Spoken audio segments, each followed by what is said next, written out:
So beginner's heart. Well, we're going to start with beginner's mind. That's the name of Shunmu's book, and really the energy he wanted people to have. And it was why he wanted to come over to America. He felt Americans really had a beginner's mind towards Buddhism, that just like people who are raised in Christianity, sort of, it's put on them. In Japan, it was the Buddhists, it was sort of put on them. Americans, Buddhism in America was chosen. People were coming with completely open minds, ready and willing to learn. And so he was saying that what a beginner's mind is, he loved the beginner's mind. He has the story of a woman came to him and she said, "Teach me about Buddhism." And he said, "No, not yet, just go meditate." And he taught her how to meditate. And she asked him a couple more times, "Teach me about Buddhism." He said, No, just keep meditating, you're good. And then about a month later, he says, "Okay, you're ready, I'll start teaching you." And she said, "Well, why are you going to teach me now? And you didn't teach me a month ago." And he goes, "Because a month ago you were perfect. You had a beginner's mind, but now you think you know something, so I have to teach you something." You lost that beginner's mind. You think you're mad. You think you're an Academy Award winner. No, I'm kidding. I was going to keep saying that, Gloria. You're just a shining back there. So, the idea of a beginner's mind is always to have that emptiness. We've been talking about it all month, just accepting everything as it's arising, moving into each moment without expectation, without trying to get anything, without trying to grasp anything, without it having to be anything other than what it is. And allowing that which to arise moment by a moment, accepting all of it, whether we would call it good, whether we would call it bad, whether we want something, because when we call it good, we want to attach to it. When we call it bad, we want to resist it. And with Zen, it's about accepting all of it, allowing all of it to arise, and not pushing any of it away or getting focused on any aspect. It's the same idea as unconditional love. This is where all the mystical paths start to meet. So unconditional love is the same thing. We can't have unconditional love and expectations at the same time, because then we have a condition. We have an expectation that this is the way this moment has to be, or I can't love. I can't have my open heart.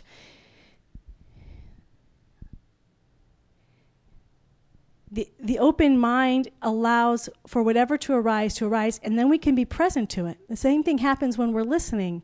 If we're listening with an agenda, if we're listening with, I'm listening because I want to get something, or I want them to like me, or I want to give them the right advice so they like me, or I want to give them the right advice so they're fixed, or so they feel better, whatever agenda we have, for whatever reason we may be listening to someone, we've blocked that moment. We've blocked spirit from being fully present in that moment because our mind has this agenda. This is what's supposed to be happening. This is what I can contribute to this conversation. And we're not listening from that place. We're listening with if you notice the reading happens so quickly, but basically to stay open, to have that beginner's mind, is to lose the individual sense of I, and just be open to what is arising. And it's not about me. It's not about what's happening in my world. It's just what's accepting what is. That allows us to be fully present to the spirit within us.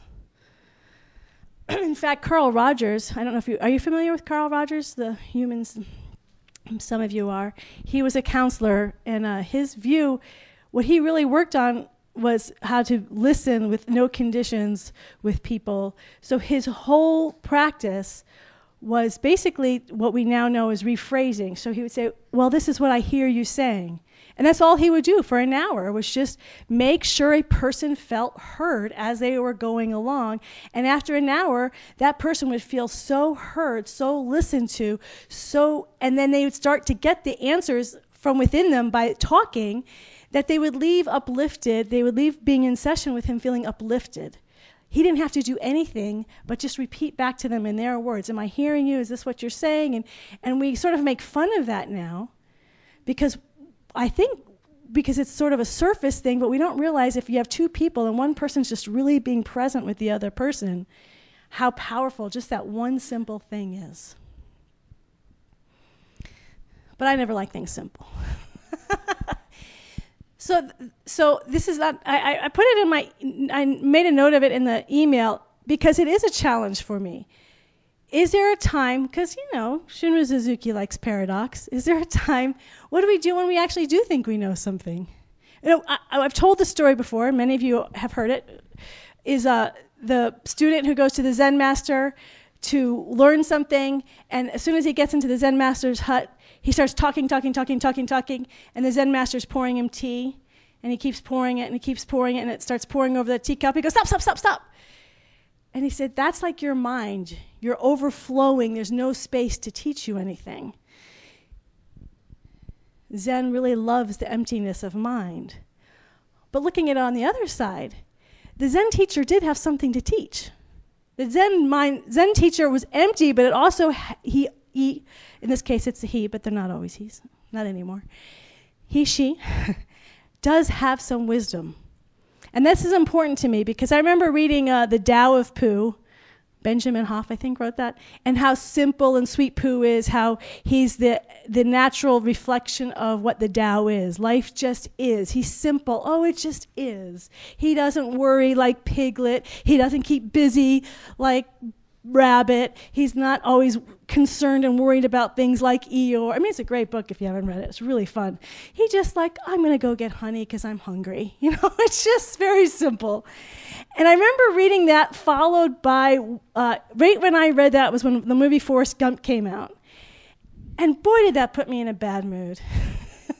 Because I thought, all this stuff about being so simple, I'm not that simple. I have a mind and it works and I like to think. And is it so? In human beings, we're given brains, and am I just sort of just go around like being a beginner all the time and I don't know anything and just be open and available and like dopey? So I've had a struggle with this, and as I mentioned, so the story I mentioned on the email was I was in a ministerial class. I was with Amit Goswami. He was teaching physics of the soul. He was combining science and spirituality. Now, many of you haven't read a lot of the pioneers of New Thought, but the pioneers of New Thought were pretty evolved. Thomas Troward, so he's sitting there saying this, and I'm like, well, and to be in ministerial school, you have to read all these guys. And I'm like, but he's saying what we've learned in Thomas Troward. This isn't new, because people are like, oh, I've never heard this. This is amazing. And I'm like, wait a minute, we just learned about this.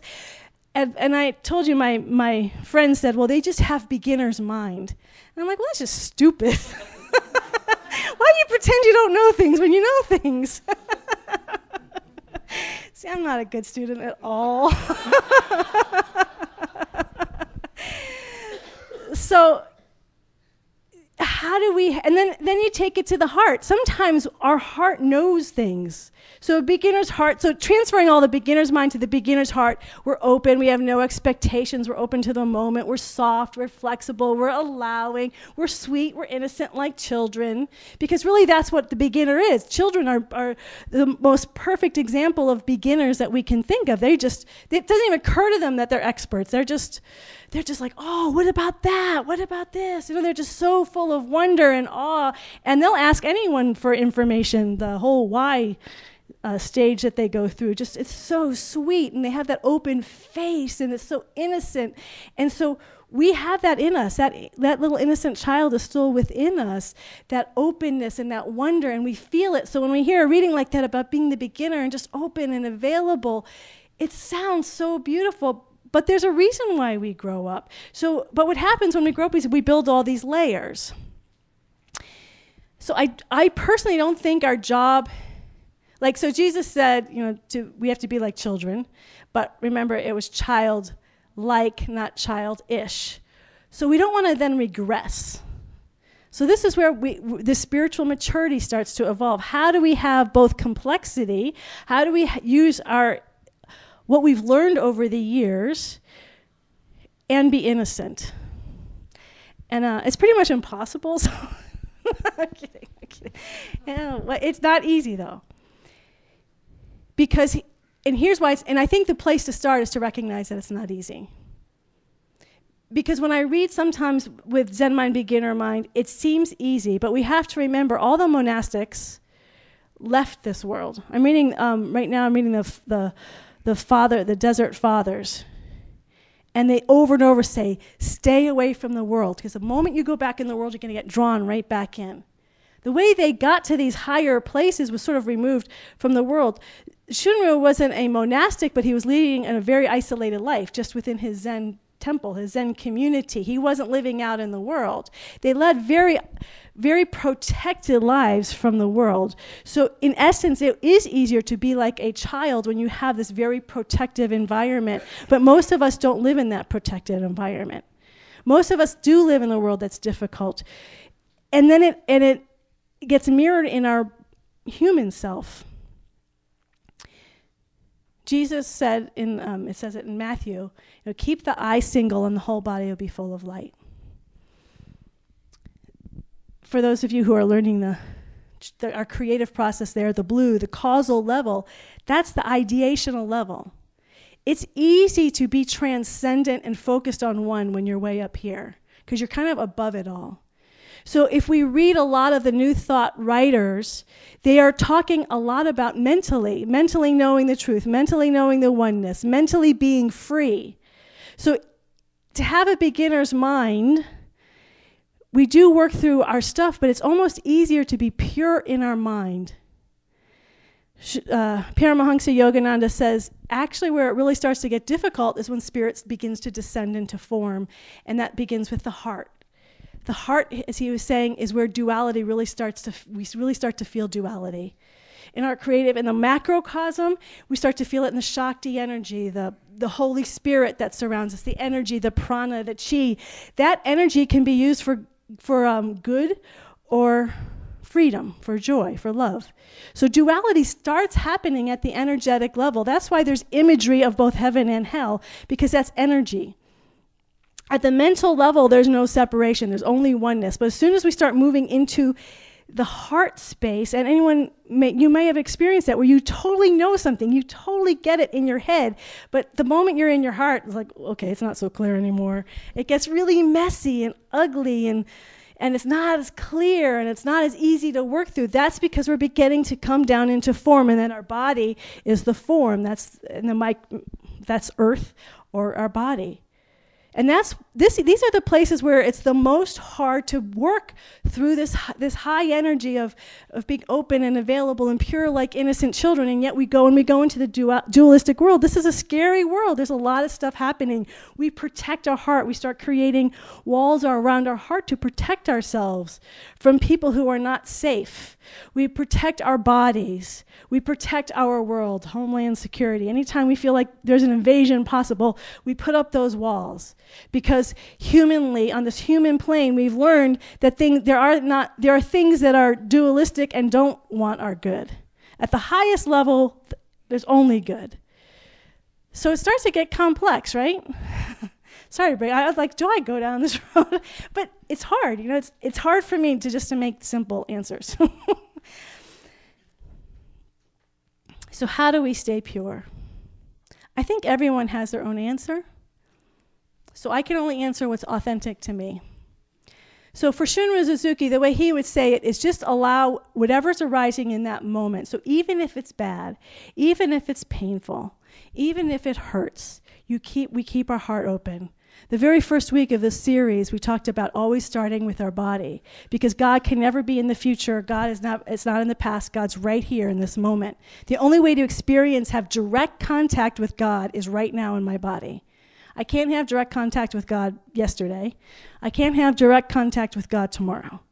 That all the love that has ever been and ever will be is right here and right now, wherever my body is. So we always start with our body and our breath, being fully present with what's happening.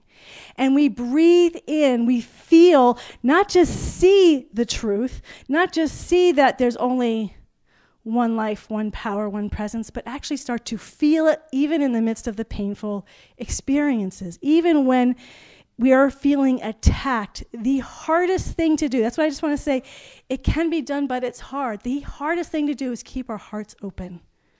I'm being attacked, but now I have wisdom. I'm not pretending I'm not being attacked. I know that I'm being attacked. I know it hurts, but I'm going to keep breathing to try to keep my heart open and just saying yes. Just saying yes.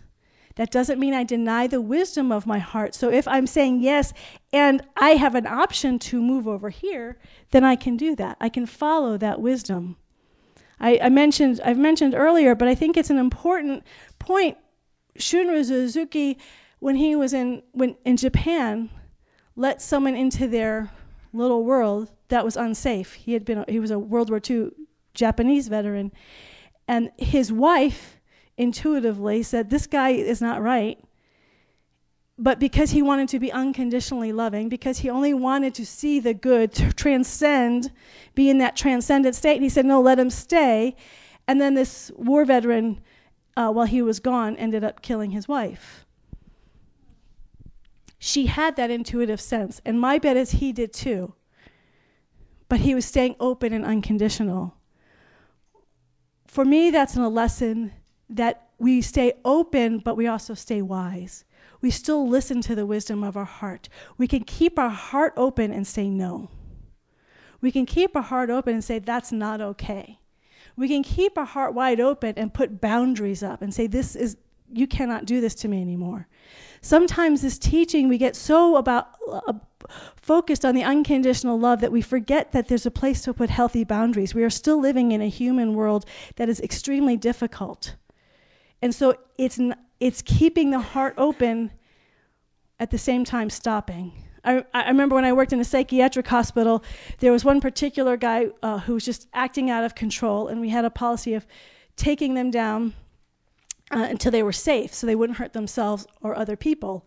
And this particular person was very tall and very big, and we were worried about other people. And I'll never forget watching this. I wasn't involved in this one. I was watching it where staff were sort of charging him with a mattress because he was so much bigger than everybody, and to take him down. But I remember thinking not one of them had a mean thought or feeling about this person. Not one person said a mean thing about him. No one was feeling like, oh, this guy's such a jerk. They knew that something was happening inside of him that he couldn't control, and he was acting out, and he was acting out of fear or anger, and no one made it personal. And I thought, that's what life is about. We can say no. We can say this isn't okay, but we don't have to shut our hearts down. There are things that are happening that sometimes we don't know why they're happening, but we can keep our heart open and take care of ourselves and take care of the other person if they're going to hurt somebody, but always with an open heart. So a beginner's heart is being willing to see the innocence of with whomever we come in contact without shutting our heart down. To see the innocence of somebody and at the same time being willing to say no. That's the paradox. All month long we've been talking about the paradox. I can say no. I can say no if I'm doing something that's hurtful to myself and yet still love myself. I can say, you know what, Harriet, it wasn't good that you did that. You know, unconditional love doesn't mean unconditional that everything I do is okay. It's not okay that I said that, or it's not okay that I did that, but I still love myself. Do you do that with yourself? Are you willing to let yourself be able to learn from something you're saying, I'd like to change that didn't work, but I still love myself. I can still completely accept who I am, even though I've done things just now or yesterday that I don't like about myself. That's the beautiful paradox of the beginner's heart. A child's heart is infinitely forgiving. Has anyone noticed that about children? They get really, really mad. They can get really mad and then forget it in an hour. They don't even what happened? No, I don't remember that. It's so sweet. That's the beginner's heart. There's one other element I want to add, and then we'll close up, because it's an important one for me. We've been talking about Zen all month, and I love Zen. But that's not fully who I am, and that's why I'm not a Zen Buddhist. Because there is a part of me that loves the I, thou. So Zen, they don't have a God that they love. It's about being. It's opening to presence. It's surrounding and seeing the underneath energy that's always there, the ever-present suchness, the ground of all being that can accept everything that's arising. And all of that is fantastic. But there is also, for me, the I, thou. And I recognized a while ago that part had to happen for me. And I'm only sharing this for some of you who may feel that way. Not everybody may feel that way, but some of you may, so I wanted to throw it in there as well.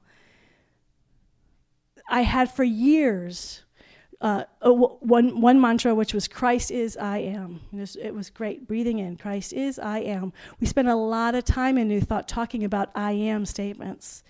And then for a few years, I switched it to just I am. Both of them were incredibly powerful. I love them. I've been with them for years, and they impacted me.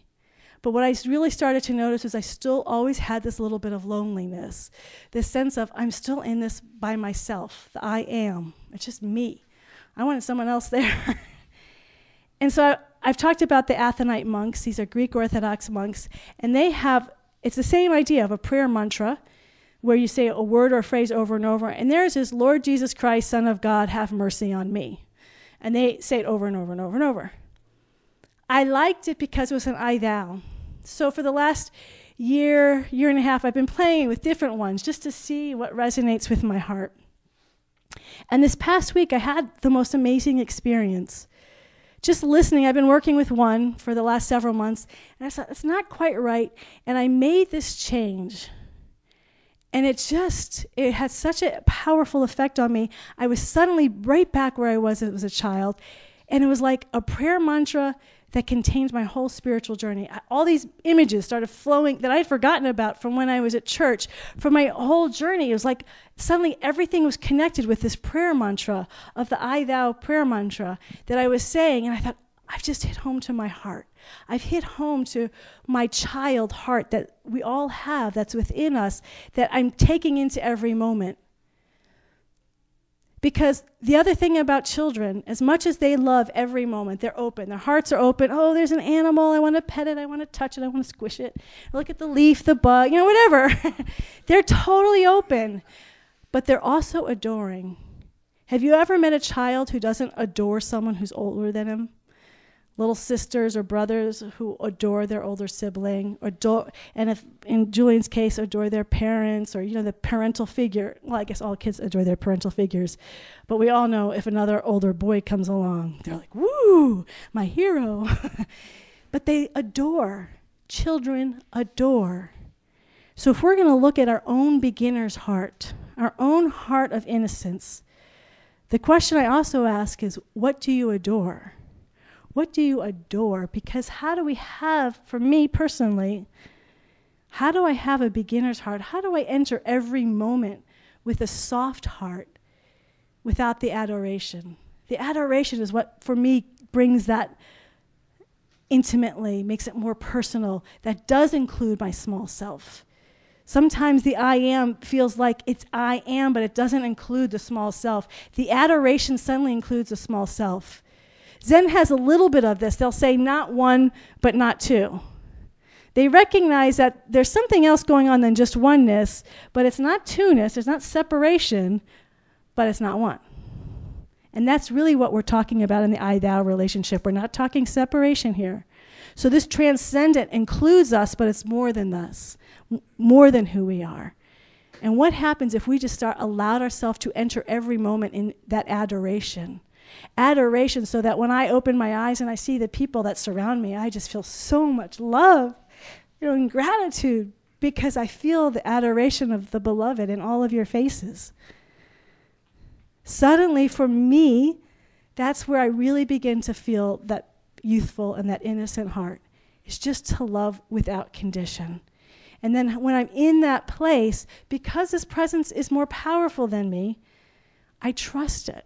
I trust it to guide me. I trust it to protect me, just as we trust our elders, our older siblings, our parents to protect us. I trust this protective power. It's infinitely intelligent. It's infinitely wise. So as I open my heart, it's going to guide me. It's going to say, oh, don't go in that direction. Go in this direction. This is a safer place. This is a place where you belong. This is not a place where you belong. That I start to give myself to it so I don't have to put up my own blocks. I don't have to put up my own walls of protection, because I know in this presence I am infinitely safe. Because that's ultimately what this is all about. We live with an open heart, with a beginner's heart, when we know we are safe. When we feel safe, we open. It's very nice to say to keep your heart open even in the midst of difficult situations, even in the midst of painful situations, but it's very difficult. Because probably we're adults. We've had things in the past where we did have our hearts open and something really hurt us. So to say I'm safe keeping my heart open in a painful situation is a nice theory. But how do I actually practice that? And for me, I practice that by loving and being in this relationship with that which I adore. To adore it unconditionally, to adore. I remember when I started ministry, Reverend Michael, on our graduation, he said, "You are not a minister for other people." He always had a way to get your attention. He says, "You're only here to serve God. Do not worry about serving other people, because that presence of God is in other people. But sometimes they don't even know what's going on with them, and if you start following ups and downs, you're an emotional roller coaster. But if you just love God, love God, it's everywhere you go, then you start to have that wonderful openness and consistency, and you're not thrown all over the place like a hurricane." The beginner's heart. It's in us now. Every one of us in this room has that innocent child full of wonder that wants to love and feel completely safe to love. And we begin with our body, with our breath, and knowing who to adore. We adore God first and foremost.